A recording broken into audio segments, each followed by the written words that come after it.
22. Estava próxima a festa dos pães asmos, chamada Páscoa. Preocupavam-se os principais sacerdotes e os escribas em como tirar a vida a Jesus, porque temiam o povo. Ora, Satanás entrou em Judas, chamado Iscariotes, que era um dos 12. Este foi entender-se com os principais sacerdotes e os capitães sobre como lhes entregaria a Jesus. Então eles se alegraram e combinaram em lhe dar dinheiro. Judas concordou e buscava uma boa ocasião de lhe o entregar sem tumulto. Chegou o dia da festa dos pães asmos, em que importava comemorar a Páscoa. Jesus, pois, enviou Pedro e João, dizendo: Ide preparar-nos a Páscoa para que a comamos. Eles lhe perguntaram: Onde queres que a preparemos? Então lhes explicou Jesus: Ao entrardes na cidade, encontrareis um homem com um cântaro de água. Segui-o até a casa em que ele entrar, e dizei ao dono da casa: O mestre manda perguntar-te: Onde é o aposento no qual hei de comer a Páscoa com os meus discípulos? Ele vos mostrará um espaçoso cenáculo mobilado. Ali fazei os preparativos. E indo, tudo encontraram como Jesus lhes dissera, e prepararam a Páscoa. Chegada a hora, pôs-se Jesus à mesa, e com ele os apóstolos, e disse-lhes: Tenho desejado ansiosamente comer convosco esta Páscoa antes do meu sofrimento. Pois vos digo que nunca mais a comerei, até que ela se cumpra no reino de Deus. E tomando um cálice, havendo dado graças, disse: Recebei e reparti entre vós. Pois vos digo que de agora em diante não mais beberei do fruto da videira, até que venha o reino de Deus. E tomando um pão, tendo dado graças, o partiu, e lhes deu, dizendo: Isto é o meu corpo oferecido por vós. Fazei isto em memória de mim. Semelhantemente, depois de cear, tomou o cálice, dizendo: Este é o cálice da nova aliança no meu sangue derramado em favor de vós. Todavia a mão do traidor está comigo à mesa. Porque o Filho do Homem, na verdade, vai segundo o que está determinado. Mas ai daquele por intermédio de quem ele está sendo traído. Então começaram a indagar entre si quem seria dentre eles o que estava para fazer isto. Suscitaram também entre si uma discussão sobre qual deles parecia ser o maior. Mas Jesus lhes disse: Os reis dos povos dominam sobre eles, e os que exercem autoridade são chamados benfeitores. Mas vós não sois assim. Pelo contrário, o maior entre vós seja como o menor, e aquele que dirige seja como o que serve. Pois qual é maior? Quem está à mesa ou quem serve? Porventura não é quem está à mesa? Pois no meio de vós eu sou como quem serve. Vós sois os que tendes permanecido comigo nas minhas tentações. Assim como meu Pai me confiou um reino, eu vô-lo confio, para que comais e bebais a minha mesa no meu reino. E vos assentareis em tronos para julgar as 12 tribos de Israel. Simão, Simão, eis que Satanás vos reclamou para vos peneirar como trigo. Eu, porém, roguei por ti, para que a tua fé não desfaleça. Tu, pois, quando te converteres, fortalece os teus irmãos. Ele, porém, respondeu: Senhor, estou pronto a ir contigo, tanto para a prisão como para a morte. Mas Jesus lhe disse: Afirmo-te, Pedro, que hoje 3 vezes negarás que me conheces antes que o galo cante. A seguir, Jesus lhes perguntou: Quando vos mandei sem bolsa, sem alforje, sem sandálias, faltou-vos porventura alguma coisa? Nada. Disseram eles. Então lhes disse: Agora, porém, quem tem bolsa, tome-a como também o alforje. E o que não tem espada, vende a sua capa e compre uma. Pois vos digo que importa que se cumpra em mim o que está escrito. Ele foi contado com os malfeitores, porque o que a mim se refere está sendo cumprido. Então lhe disseram: Senhor, eis aqui 2 espadas. Respondeu-lhes: Basta! E saindo, foi como de costume para o Monte das Oliveiras, e os discípulos o acompanharam.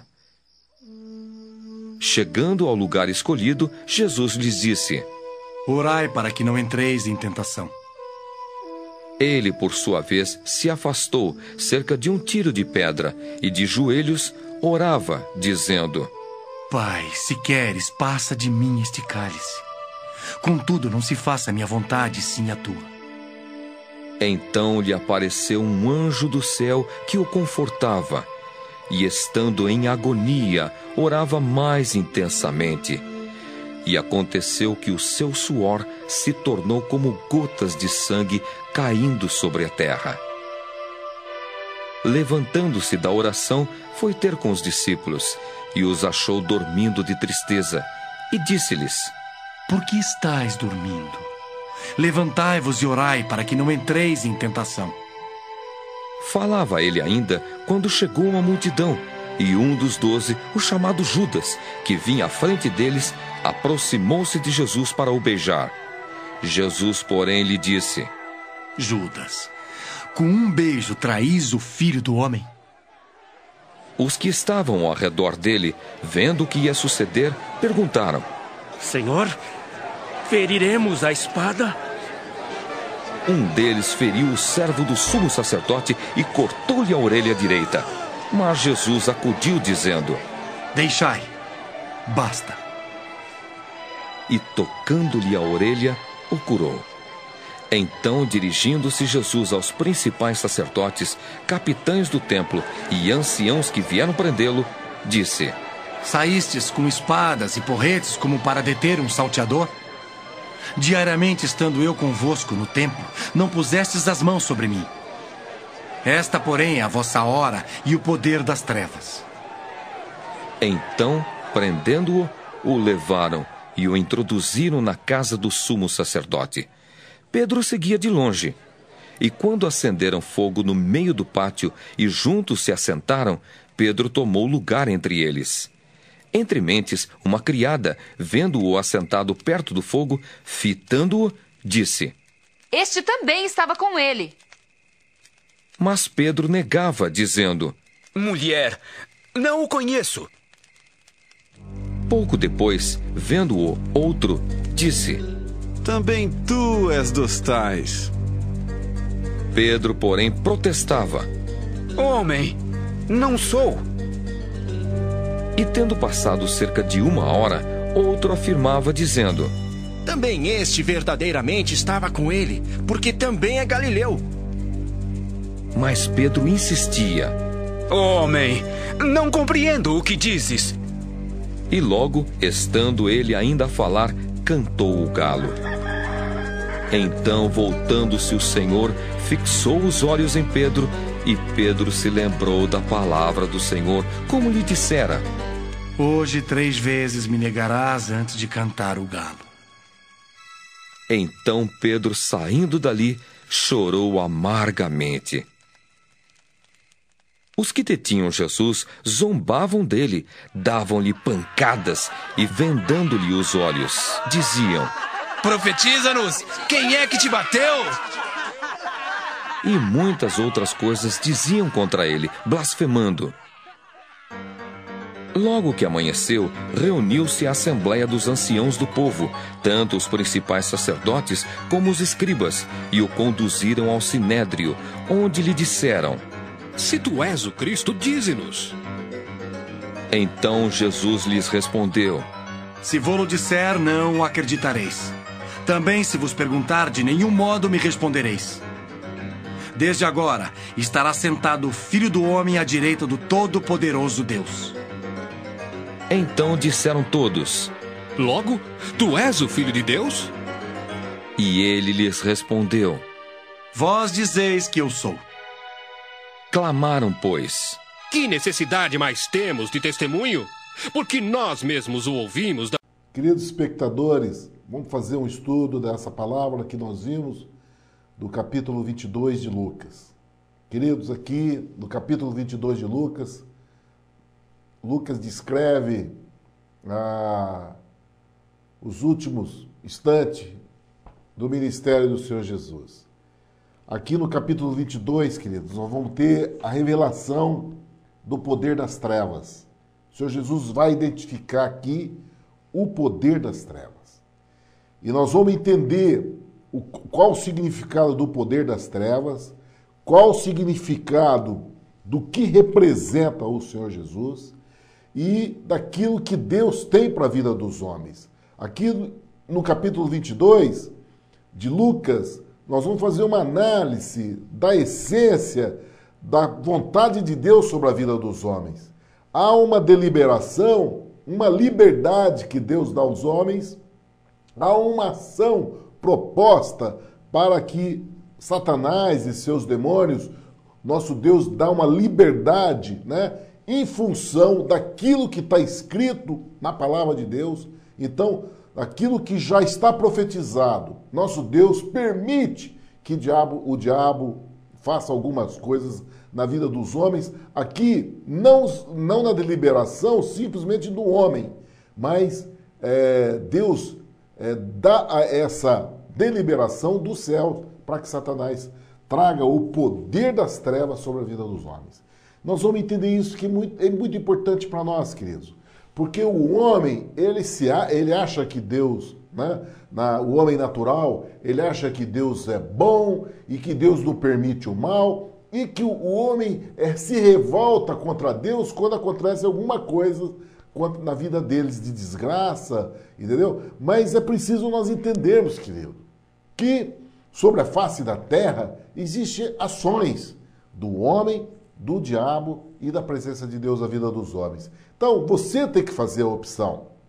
Deus, ele dá o livre-arbítrio para você escolher qual o caminho. Então, aqui no capítulo 22, nós vamos ver isso claramente, querido. Como é que isso é exposto na vida dos homens. Então, nós vemos aqui, chegando o período da Páscoa, né? Já o período das Páscoas, e os principais sacerdotes e os escribas, eles estavam andando e procuravam como matar o Senhor Jesus, mas eles não conseguiam, porque o Senhor Jesus estava sempre, querido, envolvido com o povo, né? O Senhor Jesus estava sempre ensinando o povo. Então eles não tinham a deliberação de chegar até o Senhor Jesus para prender o Senhor Jesus, porque eles temiam o povo, né? O Senhor Jesus tinha uma defesa ali, que era a própria presença do povo, e os sacerdotes tinham medo. Então, olha só o que aconteceu para que a vontade de Deus fosse deliberada sobre aquilo que está escrito sobre a vontade de Deus na vida dos homens. Olha só o que aconteceu. Então, como eles não conseguiam, o que aconteceu? Satanás entrou em Judas Iscariotes, um dos 12 discípulos do Senhor Jesus. E quando Satanás entrou no coração de Judas, o que aconteceu? Judas, ele procurou e foi falar com os principais sacerdotes e com os capitões para entregar o Senhor Jesus. E olha só o que acontece. Quando Satanás entra nessa situação, ele entra em ação e quem que ele pega? Ele pega um dos 12 apóstolos. E esses 12 apóstolos chegam até os escribas e sacerdotes. Quando ele chega lá, ele propõe, fala, olha, eu vou entregar, né, daquilo que vocês desejam, entregar o Senhor Jesus, não na presença do povo, vou te entregar eles em oculto para que vocês possam prendê-lo. E quando os escribas e sacerdotes veem essa proposta, né, sorrateira, proposta do mal, para fazer mal a alguém, eles se alegraram. Porque da onde vinha essa proposta, querido? Vinha de Satanás. Satanás já resolveu o problema dos principais sacerdotes. Os principais sacerdotes já vinham há alguns dias querendo aprisionar o Senhor Jesus e não conseguia. Aí Satanás veio incorporar, em possessão sobre Judas Iscariote e resolveu o problema dos principais sacerdotes. Falou, pode deixar que eu vou arrumar uma maneira para aprisionar o Senhor Jesus. E os escribas e os sacerdotes, a palavra diz que eles se alegraram. E a alegria deles foi tanto que eles proporam e convieram em lhe dar dinheiro, entendeu? Dando prêmio Qual é o prêmio que Satanás gosta, queridos? Primeiro, o entendimento do poder das trevas. Primeiro, o entendimento do poder das trevas sobre a vida dos homens. O prêmio em dinheiro. Tá? Aprenda, querido. Nesse mundo religioso que nós vivemos, na ação religiosa que nós vivemos, nós temos que conhecer o falso profeta. Nós temos que conhecer o espírito de engano que está sobre a igreja, né? Sobre o mundo religioso. E que é o espírito de engano, querido? É o espírito demoníaco, é o espírito do mal, é o espírito do anticristo. Que toda a verdade, que quer anular toda a verdade de Deus, toda a verdade do Espírito Santo sobre a tua vida. E aí, então, qual é o prêmio que ele procura, querido? O dinheiro, tá? Por isso que vem, então, convieram em lhe dar dinheiro, porque esse é o prêmio que Satanás gosta. E aí, eles concordaram e buscavam uma oportunidade para entregar o Senhor Jesus sem alvoroço, tá? Sem barulho, não na presença do povo. E aí, então, querido, então nós estamos aprendendo a primeira ação do poder das trevas.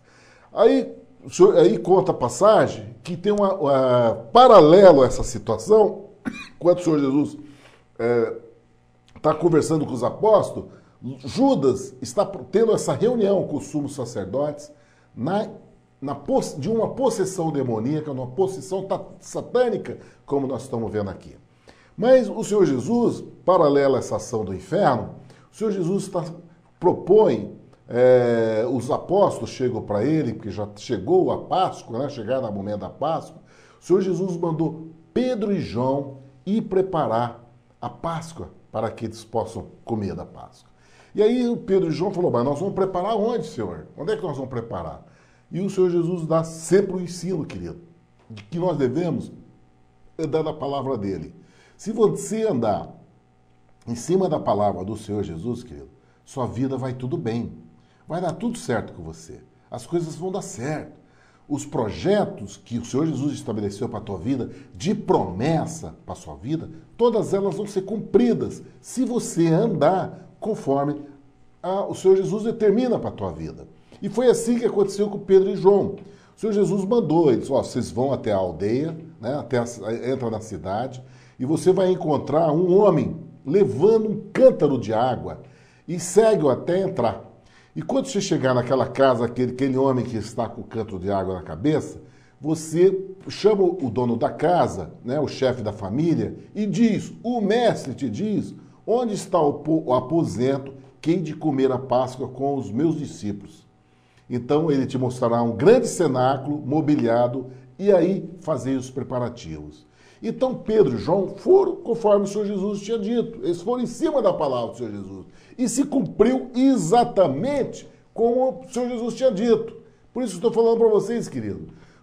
O Senhor Jesus fala hoje. Ele fala com nós no nosso coração pelo Espírito Santo. Ele te delibera. Né? Ele fala as coisas que hão de acontecer no teu futuro, como você preparar o teu caminho, o lugar da tua bênção, o lugar da tua vitória. O Senhor Jesus te anuncia, assim como ele fez aqui na Páscoa. Nada daquilo que está diante daquilo que nós vivemos, segundo a vontade de Deus sobre a nossa vida, você não sabe qual vai ser o minuto seguinte da tua vida. Você não sabe o que vai acontecer daqui meia hora, você não sabe o que vai acontecer daqui uma hora sobre a tua vida. O que nós temos que fazer, querido? Por isso o Senhor Jesus pede para nós orarmos sem cessar. A todo instante nós estamos em oração. Por quê? Para Ele estar sempre preparando o melhor caminho para nós, o melhor momento para nós no futuro. E Ele vai estar sempre dando a orientação de qual caminho nós temos que seguir. Esse é um segredo da vitória, querido.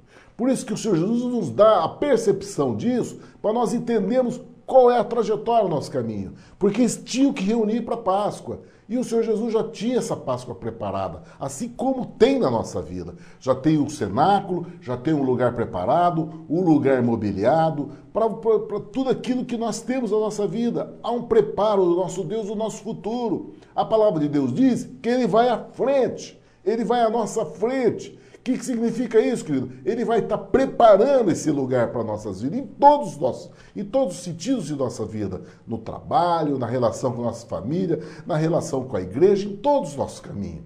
O Senhor, nosso Deus, prepara, querido. É o preparo para nós, Ele é um Deus que cuida de nós.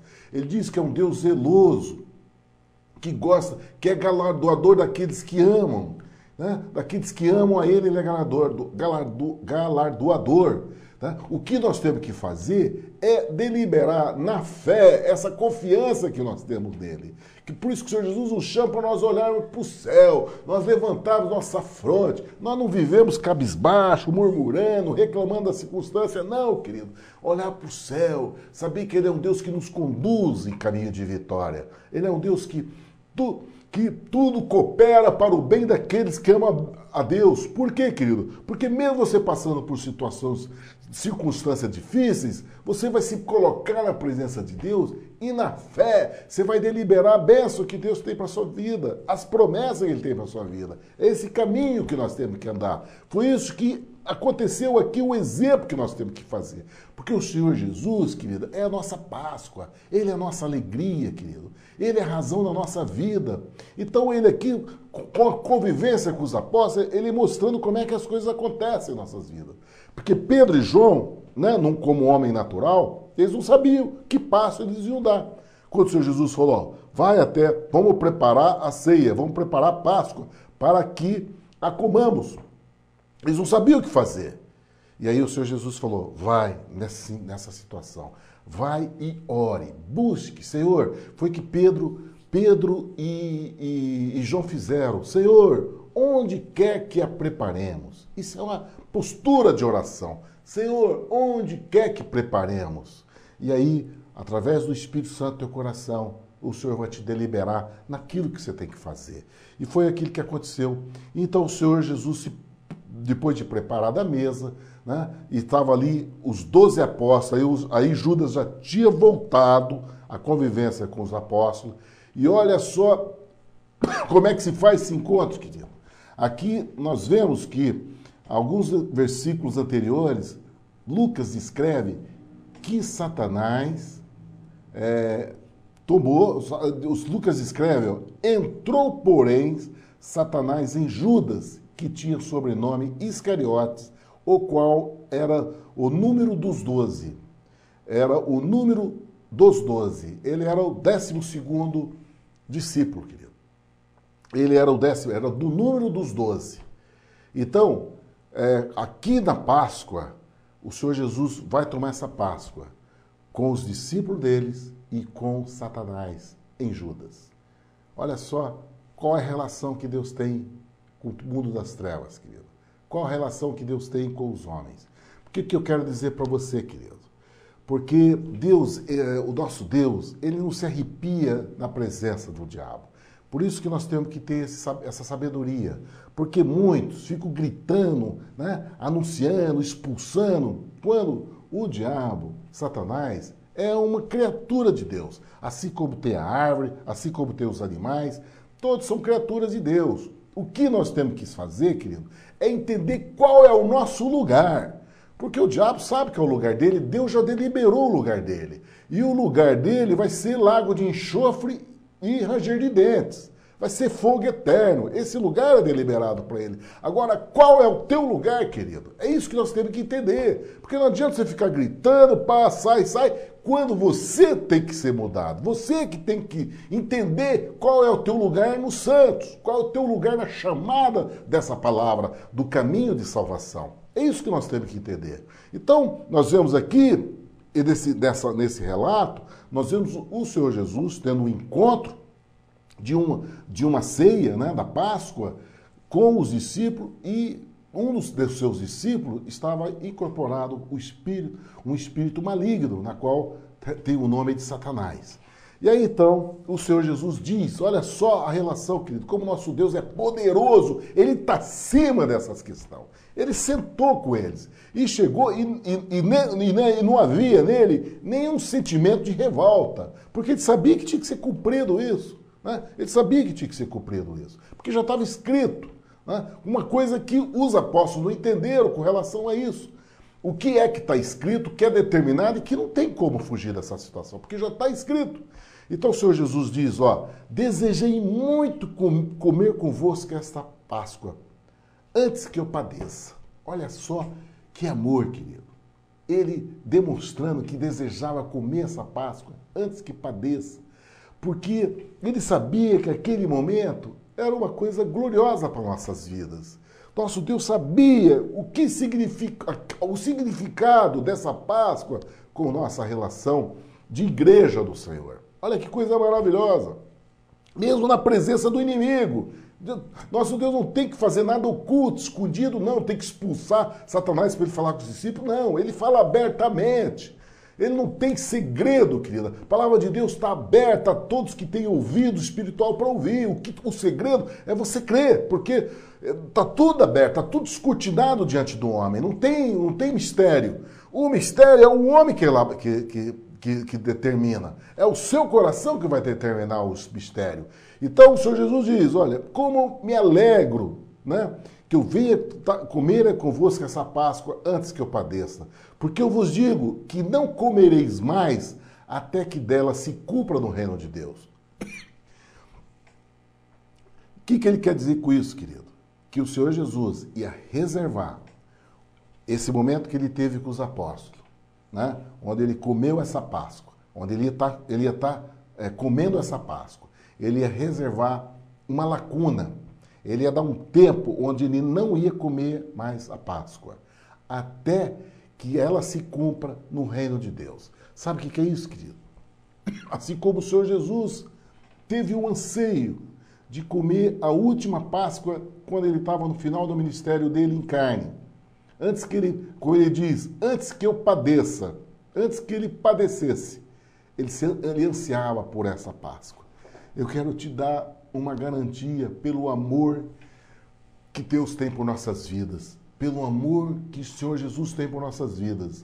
Porque nós vamos aprender agora no capítulo 22 e 23 de Lucas, como esse amor foi grande, querido.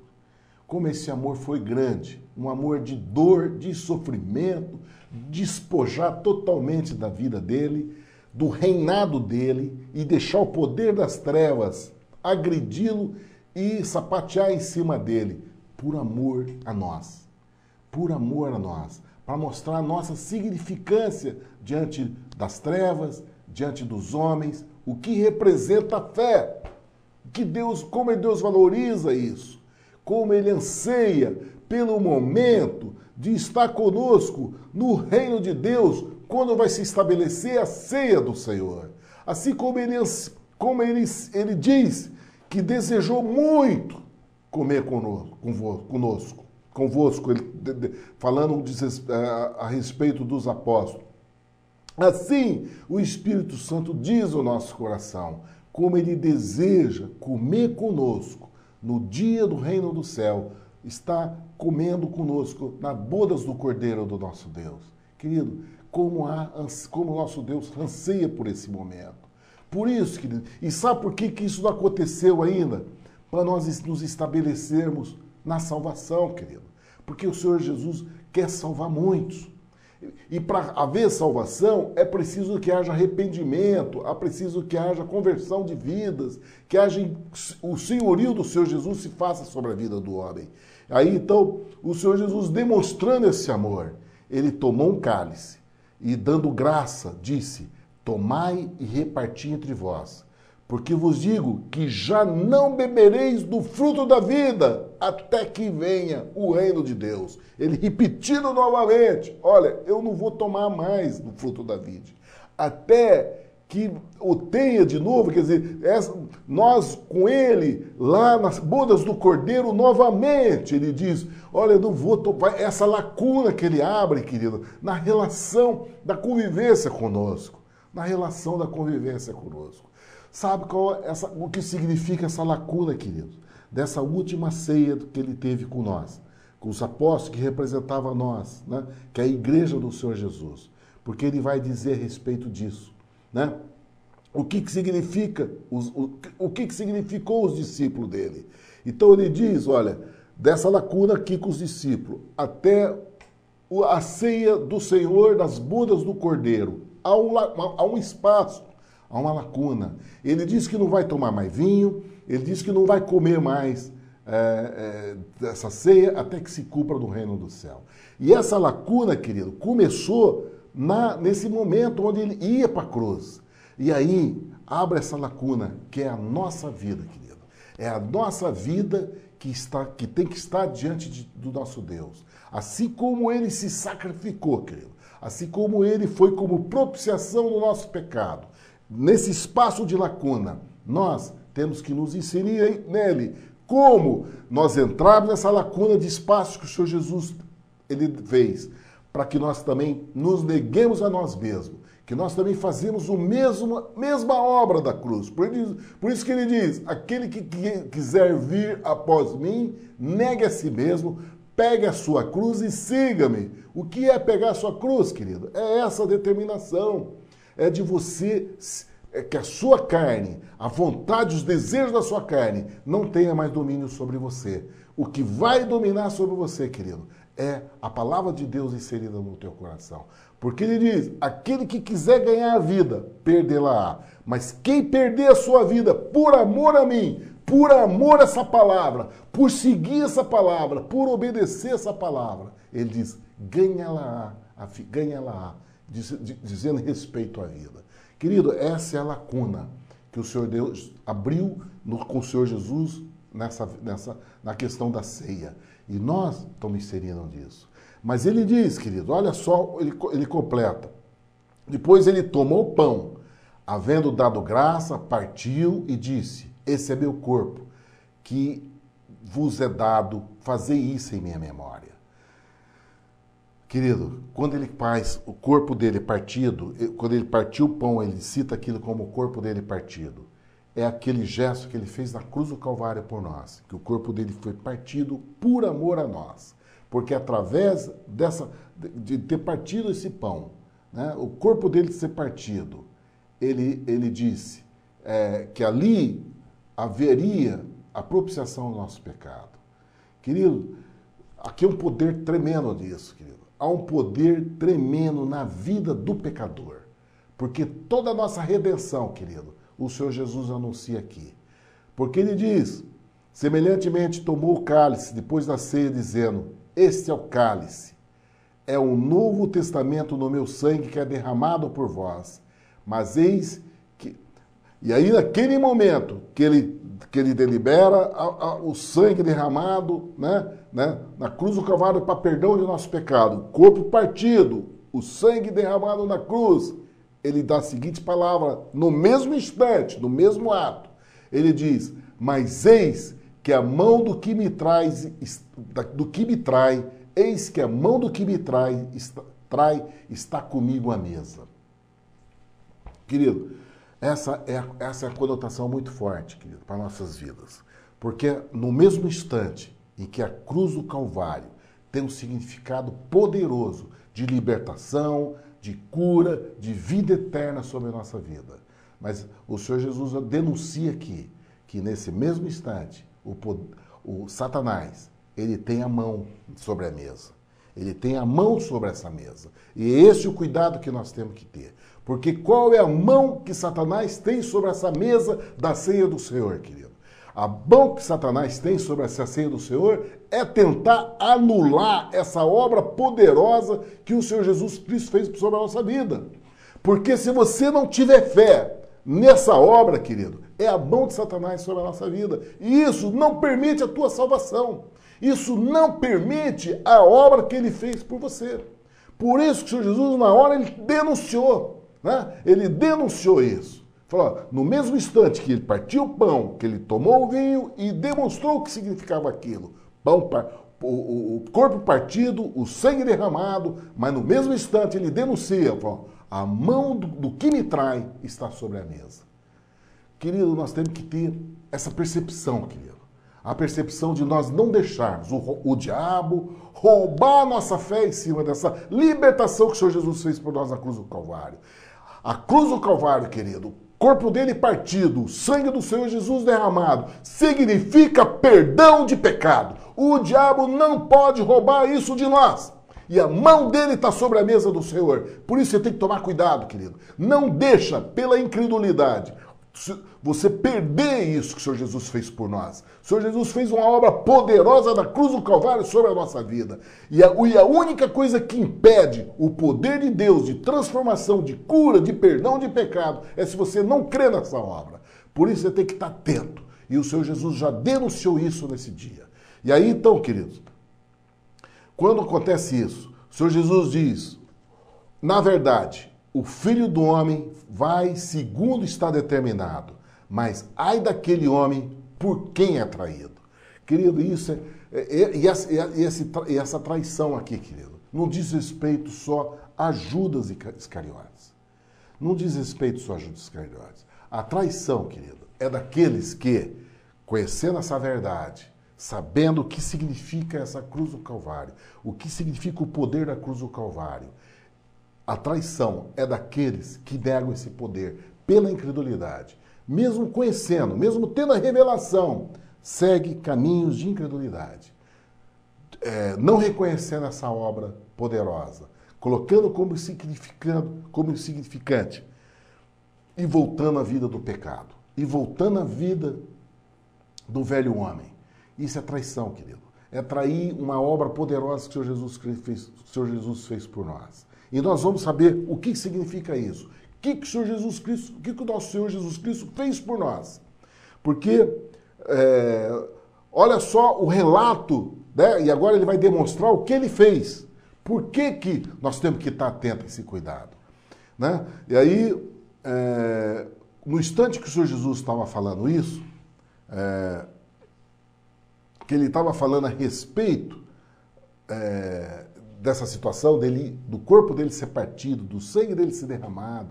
Sabe o que acontece com os apóstolos, querido? Você vê a visão do homem natural. Por isso que eu falo aqui do capítulo 22, Deus vai mostrar todo o contexto do que significa Deus, do que ele provê para o homem, da ação das trevas, que nós vamos conhecer. Já começou o anúncio, né, de Judas e buscar o dinheiro para trair o Senhor Jesus, né? E nós vemos aqui qual o prêmio que Satanás gosta, e nós estamos vendo aqui agora a atitude do homem natural. Né? Nós vamos aprender agora qual a atitude do homem natural. Então, na hora que o Senhor Jesus está anunciando isso, né, nós vemos aqui os apóstolos, começam a perguntar entre eles qual seria deles que parecia ser maior. Então, estavam lá discutindo, não, porque eu fiz isso, eu fiz aquilo.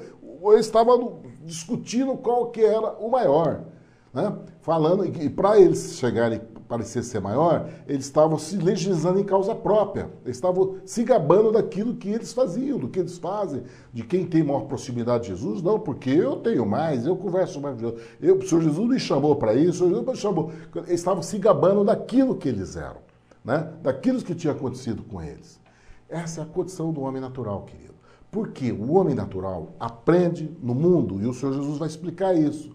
Ele diz, olha, os reis dos gentios dominam sobre eles. Então os reis, no mundo natural, é assim. Os reis dominam sobre os outros. Né? Existe o subalterno, existe os reis. E quem tem autoridade sobre aqueles que são subordinados, são chamados de benfeitores. Mesmo fazendo maldade, mesmo fazendo injustiça, são considerados benfeitores, porque ninguém ousa falar mal por causa da autoridade. É assim no mundo natural. Então, assim os apóstolos estavam se considerando, convivendo naquela situação, eles estavam disputando, porque eles queriam esse lugar de benfeitor, de ser o melhor, de ter subordinados da vida deles. Aí o Senhor Jesus diz o seguinte para eles, olha, mas no reino do céu não é assim, querido. No reino de Deus não é assim. Porque no reino dos céus, aquele que é maior, que seja o menor. Que seja como o menor. Né? E quem governa, seja com aquele que serve. Aí ele dá um exemplo. Olha, quando você está... Quem é maior? Aqui, sentado numa mesa. Tem uma pessoa sentada numa mesa, um comendo e o outro servindo. Então, falar... nessa condição natural, tem um sobre a mesa comendo e tem um outro servindo. Qual desse que é maior? Aí o Senhor Jesus diz, no mundo, aquele que está sentado na mesa é o maior. Mas ele diz, mas eu sou aquele que serve a vocês. Então, qual é quem é maior no reino do céu, querido? É o que serve. Por isso, o Senhor Jesus deu um exemplo claro. Ó, numa mesa, um come e o outro serve. Né? Aí ele se colocou como aquele que serve, não aquele que está na mesa comendo. Então ele falou, eu sou como aquele que serve a vocês. Aí, querido, ele dá uma palavra poderosa para nossas vidas. Poderosas. Porque, olha só o que o Senhor Jesus propõe para esse homem natural, para esse homem que está querendo ali, não tem a percepção espiritual ainda, que precisa do Espírito Santo para conhecer o reino de Deus, para entender a dimensão dessa proposta que o Senhor Jesus traz. Aí então o Senhor Jesus dá a seguinte proposta para eles: fala, olha, mas vós sois aqueles que têm permanecido comigo nas minhas tentações. O Senhor Jesus chama aqueles que são fiéis a Ele, aqueles que têm permanecido com Ele, mesmo nas tribulações, mesmo nas provações, nas dificuldades que Ele estava passando ali. Ele falou, olha, vocês são aqueles. Por isso que é o espaço, a lacuna que se abre para nossas vidas, querido. Se abre para nós, gentios. Né? O Senhor Jesus nos considerando que nós somos aqueles que permanecem com Ele nas dificuldades, nas provas. Sabe? E aí ele diz, ó, eu vos destino o reino, como meu Pai me destinou, para que comais comigo e bebais a minha mesa no meu reino, e vos assenteis sobre tronos, julgando as 12 tribos de Israel. Querido, como é poderosa essa palavra, como o convite que ele nos dá, querido. Mesmo sabendo da nossa condição pequena de disputa, né? dessa disputa carnal, de um querer ser mais do que o outro, ele tem um convite para nós, a misericórdia dele é tão grande, querido, ele tem um convite, fala, olha, mas eu sei que você tem permanecido comigo nas minhas tentações, nas minhas dificuldades, nas minhas provações. Assim é a nossa vida, querido. Nós demonstrarmos essa fidelidade que o Senhor Jesus tem conosco, quando nós também temos essa mesma fidelidade no relacionamento com nossos irmãos, no relacionamento com a igreja, no relacionamento com o nosso pastor, da permanência, né, da vida da igreja, da convivência com os irmãos, mesmo nas dificuldades. O Senhor Jesus não está pedindo para que ninguém chegue até Ele perfeito. Não, Ele vai nos fazer perfeito, querido. Ele vai nos fazer santo. É Ele que vai. O que Ele quer de nós é essa disposição de nós permanecermos com Ele, de nós perseverarmos nessa direção, na fidelidade, no temor à palavra de Deus, no temor a Deus. É essa fidelidade que Ele pede para nós. É isso que Ele está demonstrando. E sabe qual vai ser o prêmio disso, querido? Ele não está prometendo dinheiro igual Satanás quis receber dos sacerdotes, quis receber dos religiosos. Satanás, quando entrou em Judas Iscariotes, ele quis dinheiro. Né? Judas quis dinheiro. Porque esse é o prêmio que Satanás quer. Aqui, querido, a proposta que o Senhor Jesus deu aqui, ele diz o seguinte, olha, o pagamento que ele ia dar, o galardão que ele ia dar, ele não falou em dinheiro, não. Né? A permanência de você se permanecer nele, de você perseverar com ele, sabe o que ele diz? Ó? Eu vos destino o reino como meu Pai me destinou, para que comais e bebais a minha mesa no meu reino, e que vos assenteis sobre os tronos, julgando as 12 tribos de Israel. Isso diz respeito à vida eterna, querido. Isso diz respeito à vida após a morte. Não há deleite nessa vida. Enquanto se habitar nessa carne, essa carne que é pó, querido, que ela não se converte nunca, ela precisa de redenção. Por isso o Senhor Jesus foi para a cruz do Calvário, para trazer redenção para essa carne nossa. Entendeu? Por isso que o sangue dele foi derramado, para essa redenção. Então, queridos, a proposta dele não é pagamento de dinheiro, não. Como muitos religiosos estão oferecendo. Não é isso, querido. O que Deus quer, querido, é que você tenha a vida eterna. O prêmio que Deus quer te dar está reservado do céu. Se chama galardão, querido. É coroa, querido. Agora é preciso que você estabeleça na fé. Ele quer que você se estabeleça nessa fé, nessa palavra. Não segundo a vontade do teu coração, dos desejos do teu coração, mas segundo a vontade dele. Né? Que você se cumpra segundo a vontade dele. Porque olha só o que o Senhor Jesus fala, em seguida ele fala para Simão. Ele diz, e aí diz para Simão, Simão, eis que Satanás vos pediu para vos cirandar como trigo, mas eu roguei por ti, para que tua fé não desfaleça. E tu, quando te converteres, confirma teus irmãos. Olha só, até aqui, querido, Simão não era convertido. Até aqui, Simão ainda estava no oba-oba, como muitos estão ainda hoje na igreja do Senhor, seguindo o movimento de mover de oba-oba, né? de alegria, compreende? Porque até agora a vida do Senhor Jesus era isso, era cura de enfermo, ressuscitar mortos, multidão querendo se aproximar dele, que tocar ele, entendeu? Era isso, né? Multiplicação de pão, multiplicação de peixe, era essa alegria. Por isso o Senhor Jesus falou, Pedro, quando você se converter, confirma nos teus irmãos. Querida, essa é a nossa chamada.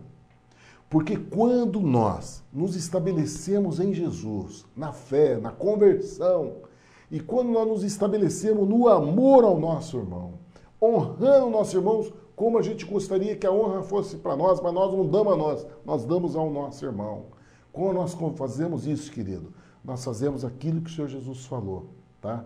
Satanás, ele fica debaixo dos nossos pés. Esse é o poder da igreja, querido. Porque Pedro, ele era um empresário, Pedro era dono de um barco de pesca. Ele vivia, né, a qualidade de estar ganhando dinheiro e tinha uma promessa de ganhar muito. Entendeu? Quando ele viu que em cima da palavra ele podia trazer a rede cheia de peixe para o barco dele. Ele podia se tornar um grande empresário.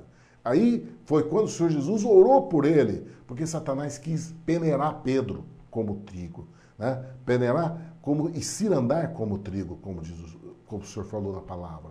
Então, querido, nós temos que entender que há um poder das trevas na face da terra. Mas esse poder da treva, querido, ele se limita quando nós anulamos. Ele se limita e se anula, né? Ele se anula quando nós passamos a obedecer à vontade de Deus sobre a nossa vida. Quando nós seguimos mais, não os nossos passos, mas o passo que o Senhor Jesus nos chamou para nós seguirmos a Ele, para nós levarmos a nossa cruz e seguirmos a Ele. Há um caminho de vitória, querido. Assim como o Senhor Jesus diz aqui, que Ele orou para que Pedro não desfalecesse na fé. Assim é com nós, querido. Nosso Senhor Jesus está sentado à direita de Deus Pai. Ele é o nosso advogado. E eu tenho certeza que Ele ora por nossa vida nesse instante, para que nossa fé não desfaleça diante das dificuldades que nós temos para enfrentar o mundo, o nosso século, a nossa vida, porque nós não estamos tirados do mundo. Embora nós temos um destino, o céu, mas nós temos que viver esse mundo e a convivência das pessoas. E a convivência com o pecado a cada dia que nos assola, a dificuldade que nós temos, compreende? Porque nós não somos perfeitos, queridos. Nós não somos perfeitos, nós habitamos num corpo voltado para o pecado. Mas nós temos que seguir e limitar e dominar essa situação, segundo a vontade de Deus sobre as nossas vidas. E aí então, Pedro, quando recebeu aquela palavra, Pedro se levantou, porque o Senhor Jesus falou, eu orei por você para que você não desfaleça. E disse, ó, você, quando te converteres, confirma teus irmãos, quer dizer, fortalece os teus irmãos, estabelece os irmãos na fé, porque essa é a nossa atitude, querido. Todo dom que Deus dá para você, meu irmão, todo dom que Deus dá para você, minha irmã, não é para você, é para você confirmar o teu irmão. Você recebe o dom de Deus para que você estabeleça a vida dos seus irmãos, para que você edifique, para que você traga o conhecimento. Toda a revelação que Deus dá para você é para você que faça com que teus irmãos cresçam na tua fé, para que você seja abençoador das vidas das pessoas que te cercam. É isso que Jesus falou para Pedro. E Pedro, quando ele recebeu essa palavra, ele se fortaleceu no espírito dele. Só que ele se estabeleceu dentro de uma proposta de que ele era, né? Ele não era convertido na vida de um homem espiritual. Aí ele diz, Aí ele falou, Senhor, eu estou pronto para ir contigo até a prisão e a morte. É o espírito do homem, querido. Mas só que não é essa a vontade de Deus. Não é essa a vontade de Deus. É isso que nós temos que... Por isso nós temos que conhecer qual é a vontade de Deus. Qual é a palavra de Deus sobre as nossas vidas. Porque Pedro aqui, ele falou a vontade dele. Eu estou pronto para ir até a morte, para a prisão contigo, Senhor. Aí Jesus virou para ele e falou, Pedro, digo-te, Pedro, que não cantará hoje o galo antes que 3 vezes negues que me conhece. Por quê, queridos? Porque a vontade de Deus era essa. Mesmo que o Pedro falasse, eu faço isso, mas não é essa a vontade de Deus, querido. Porque o que estava escrito, Jesus falou em Marcos e falou em Mateus. Porque o Senhor Jesus disse, o que está escrito, ferirei o pastor e as ovelhas se dispersarão. Era isso que tinha que ser para Pedro. O Senhor Jesus é o pastor, né? Ele ia ser ferido. E a palavra sobre esse momento é, ferirei o pastor e as ovelhas se dispersarão. Quer dizer, não era para ninguém defender, não era para ninguém enfrentar, porque a vontade de Deus já estava escrita. Compreende? Então Pedro, ele quis contrapor por falta de conhecimento. Ele não tinha o conhecimento ainda. Ele não tinha o conhecimento pleno da vontade de Deus sobre a vida dele naquele momento. Ele não tinha revelação do Espírito Santo sobre aquela circunstância. Então, ele falou da vontade dele, Pedro. Só que o que estava escrito não era isso. Por isso que nós temos que entender, queridos, qual é o significado da palavra de Deus sobre as nossas vidas. Para nós não andarmos segundo a vontade do coração do homem, mas segundo aquilo que está escrito sobre a nossa vida. E aí, então, o Senhor Jesus diz, olha, quando vos mandei para ir, né, mandei ir para pregar essa palavra, e o Senhor Jesus deu ide para eles, né, dividiu 70, ele tinha até 70, e mandou 2 a 2 para ir. Ele falou, olha, quando eu mandei vocês irem, eu não mandei aquele que tiver bolsa, mas eu não mandei você sem bolsa, sem alforge, sem alpargatas? Faltou-lhe por aventura alguma coisa? Eles responderam, nada. Compreende? Olha o ide que o Senhor Jesus nos dá. Ele mandou eles, vão sem bolsa, sem alforge, sem alpargatas. Não ir querendo prêmio que Satanás gosta, querido. Nós fazemos a obra de Deus querendo o prêmio de Satanás. Qual é o prêmio de Satanás, querido? É o dinheiro. Você querer receber, né, daquilo dos coitadinhos, dos pequeninos, compreende? Para você se deleitar com a sua vida, como se fosse tendo o maior gozo, né, da sua vida, dos privilégios desse mundo sobre teu irmão pequeno. Compreende? E o Senhor Jesus disse, quando eu mandei vocês irem, faltou alguma coisa para vocês? Eles responderam, nada. O Senhor Jesus está dando testemunho de quem é o nosso Senhor e que o nosso Senhor provê tudo, querido. Só que nós temos que andar na dimensão da fé. O Senhor Jesus disse que se você não tiver fé, Deus não vai se agradar de você. E o justo viverá da fé. E aquele que não tiver fé, Deus não se agrada. Esse é o convite que nós temos chamada. A nossa chamada é andar nessa dimensão. Por isso que ele diz, eu mandei vocês irem sem nada, faltou alguma coisa? O testemunho dos apóstolos foi, nada faltou. Agora ele diz, mas agora aquele que tiver bolsa, tome-a. Aquele que tiver o alforge e o que não tem espada, venda a sua capa e compre-a. Porquanto vos digo que importa que em mim se cumpra aquilo que está escrito. E os malfeitores foi contado, entre os malfeitores foi contado, porque o que está escrito de mim será cumprido. O Senhor Jesus, naquele instante, querido, ele que vinha cumprindo tudo aquilo que estava escrito sobre a vida dele, ele anunciou agora para os apóstolos, agora chegou o momento de se cumprir tudo aquilo que está escrito sobre mim. Mas não dizendo a respeito do que eu fazia para os homens, o que eu fazia para as pessoas, o bem que eu fazia para as pessoas. Agora eu vou receber dos homens, vou receber do poder das trevas, aquilo que Deus já deliberou pela vontade de Deus. Aí o Senhor Jesus, quando ele determinou isso, de você vender a capa para você comprar uma espada, querido, o que significa isso? É de você preservar a tua vida. A luta agora, querido, para nossas vidas, é você guardar a tua coroa. Quando o Senhor Jesus diz, ó, aquele que tiver a bolsa, segure a tua bolsa. Agora eu vos digo, ele diz, agora eu vos digo, o que tiver bolsa, tome-a, como também o alforje. E o que não tem espada, venda a sua capa e compre-a. A espada, querido, para nós, que o Senhor Jesus está se referindo, ele está falando a respeito de uma vida espiritual, que ele diz, agora, porém, ele está falando do mundo espiritual que nós somos chamados. Porque quando o Senhor Jesus foi para a cruz do Calvário, o Espírito Santo veio sobre nossas vidas, querido. Foi depois dessa redenção que nós tivemos na cruz do Calvário. Deus derramou sobre o Espírito dele, sobre toda a carne, e sobre todos os velhos, velhas, crianças, jovens, todos nós temos o direito de receber o Espírito Santo. E a espada que o Senhor Jesus diz aqui, querido, é essa palavra.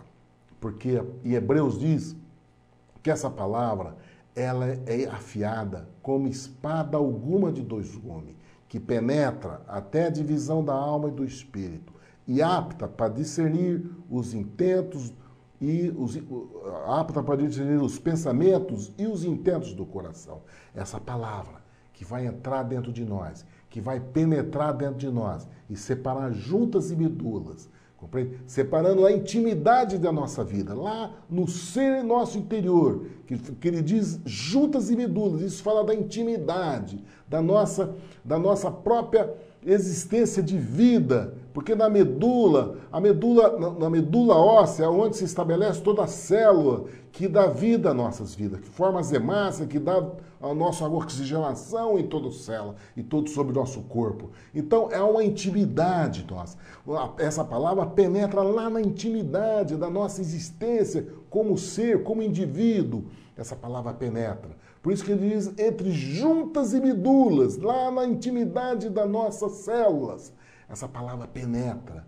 É um poder nisso, querido. Por isso que é um poder de cura na palavra de Deus. Por isso que essa palavra, quando é anunciada, que ela penetra nas vidas, ela cura câncer, cura AIDS, cura um coração ferido, cura uma alma ferida, cura um AVC, uma célula que morreu no cérebro, cura uma cirrose, uma célula que morreu no fígado, cura da vida aquele nervo que já está atrofiado na pessoa que está manco, dos olhos que estão cegos já, não tem mais vida, toda a célula do olho já está sem vida, necrosada. O Senhor Jesus traz a vida através do quê? Da palavra que penetra dentro da intimidade do nosso ser. É isso que o Senhor Jesus está falando, compra essa espada. O que é, querido? Adquira esse conhecimento. Se esforce em buscar essa palavra, querido. Esse é o momento para isso, de você conservar a tua bolsa. Conserva aquilo que Deus te deu, teu talento, é isso que ele está falando. Conserve, guarde. Esse é o momento, querido, de nós vivermos isso. E você compra no esforço essa palavra para que você possa adquirir todo o conhecimento que Deus quer que você tenha, para que você possa andar de uma maneira alta. Queridos, os apóstolos naquele momento não tinham entendido isso. Porque quando o Senhor Jesus só deu essa palavra, eles falaram, Senhor, olha aqui, nós temos duas espadas. O Senhor Jesus diz, basta. Por que, querido? Ele falou basta. Porque ali ele estava falando com homens que eram carnais. Ainda não tinha entendido essa situação, porque o Espírito Santo não tinha sido derramado ainda na vida deles. Eles iam entender tudo aquilo que o Senhor Jesus estava anunciando, quando o Espírito Santo fosse derramado na vida deles.